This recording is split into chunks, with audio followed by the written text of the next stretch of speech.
फालतू की वीरता दिखाने से कोई लाभ नहीं। हम इस पर विस्तृत चर्चा कर चुके हैं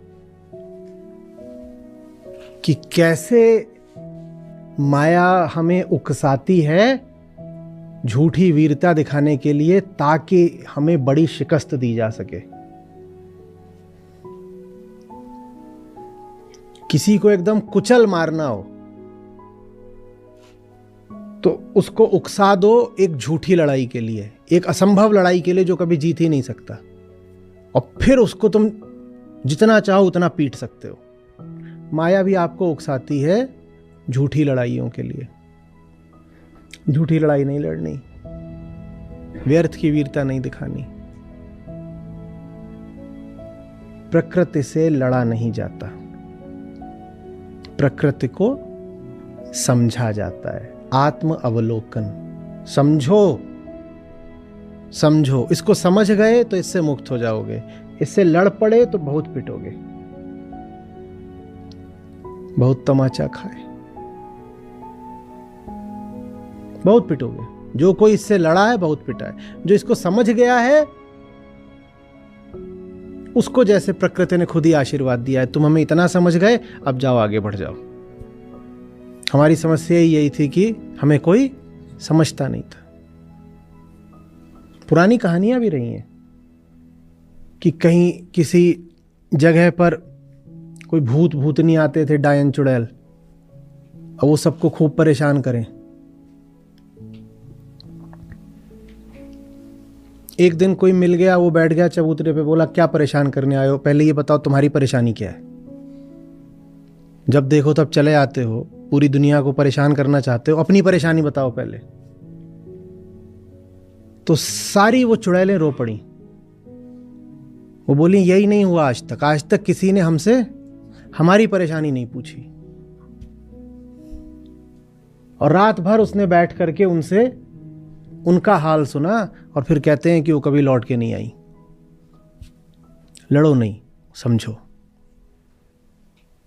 वो जितनी भूतनियां थी उनसे लड़ करके सब मरे थे। जितनों ने उनसे लड़ने की कोशिश की थी, किंवदंती क्या है, वो सब मरे। कोई जाता था बंदूक लेके कि आज वो बंदूक नहीं काम आती, वो देवी है। उसके सामने हाथ जोड़ करके सब प्रेम बैठा जाता है, समझा जाता है। नमन का अर्थ ही समझ है। नमन माने और कुछ नहीं होता। नमन माने क्या होता है? अहंकार को पीछे छोड़ना। नमन माने अहंकार को पीछे छोड़ना, और अहंकार को पीछे छोड़ने पर जो होता है उसको कहते हैं समझ, बोध। और अहंकार के साथ जो बिल्कुल नहीं हो सकता उसको कहते हैं समझ, बोध। समझो बात क्या है, समझो। लड़ो मत, चिल्लाओ मत, दुख मत मनाओ। वही हो रहा है जो होने के लिए ये देह संस्कारित है, और जो इस जगत का नियम है, जो यहाँ की प्रक्रिया है, वही हो रहा है। तुम्हारे छाती पीटने से क्या बदल जाएगा? क्या शिकायत कर रहे हो? यहाँ वही चल रहा है जो चलता है। तुम्हारे लिए कुछ विशेष होगा क्या? सर दर्द हो गया, सर दर्द हो गया, पहली बार हुआ है? सिर्फ तुम्हें हुआ है? आखिरी बार हुआ है? क्यों चिल्ला रहे हो? बात को समझो। अगर इस सर दर्द को कम करने के लिए कुछ कर सकते हो तो करो, और अगर इस सर दर्द के बावजूद कोई बहुत जरूरी काम है तो जरूरी काम करो, इस सर दर्द के साथ करो। छाती पीट के क्या मिलेगा? किसी की मृत्यु हो गई, पहली बार हुई है किसी की मृत्यु, आखिरी बार हुई है, सिर्फ तुम्हारे घर हुई है।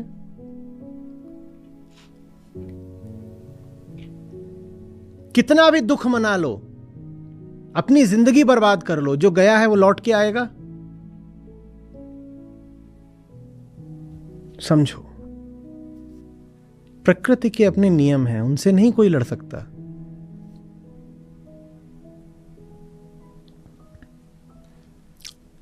प्रकृति पर विजय नहीं पाई जाती। ऐसे भी कह सकते हो कि प्रकृति पर सिर्फ प्रेम से विजय पाई जाती है।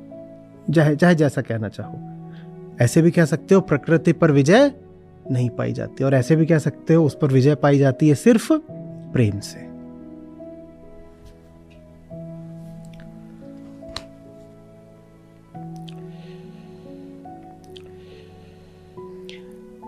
समस्त जगत पंचभूत है और इसके विकारों को यहाँ जो कुछ भी होता है उसे विकार बोलते हैं, विकार।